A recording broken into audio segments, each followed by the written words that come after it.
Do you ever feel like you're being watched? Well, there's a good chance you are. Just look around the next time you're at school, at the mall, driving, or just walking down the street. The number of surveillance cameras peeking into our daily lives has exploded. Surveillance cameras can help make our lives safer or even help solve crimes. Security cameras played a huge role in identifying the Boston Marathon bombers in 2013. But privacy advocates say that all these cameras, tracking our every move, aren't always a good thing. And it's not just surveillance cameras they're worried about. According to a report in Britain's Guardian newspaper, a court order dating back to April requires the phone company Verizon to turn over phone records on an ongoing daily basis to the National Security Agency. We're talking about the private calls of Americans, whether they've been suspected of a crime or not. These millions of phone records being collected by the National Security Agency, or NSA, include every call made to, from, or within the United States. It could even include yours. Okay, well, there's the internet. That's safe, right?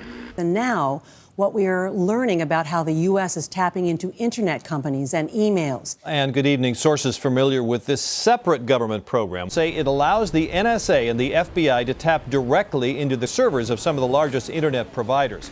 Even the name of this program sounds top secret. It's called PRISM, and it lets the NSA and the FBI actively monitor the internet in real time, searching for emails, photos, and documents. Now, when the story of the two surveillance programs broke, the Obama administration defended them as necessary trade-offs that protect Americans from terrorism.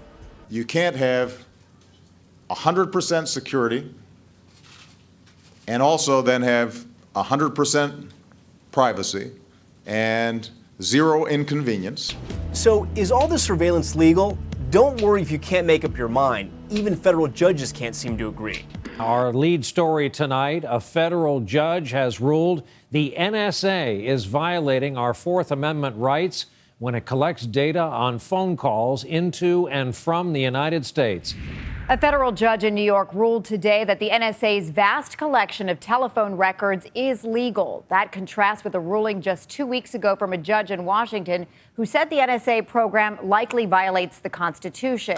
The second judge said that data collection wasn't just legal, but it was necessary to protect Americans against terrorism.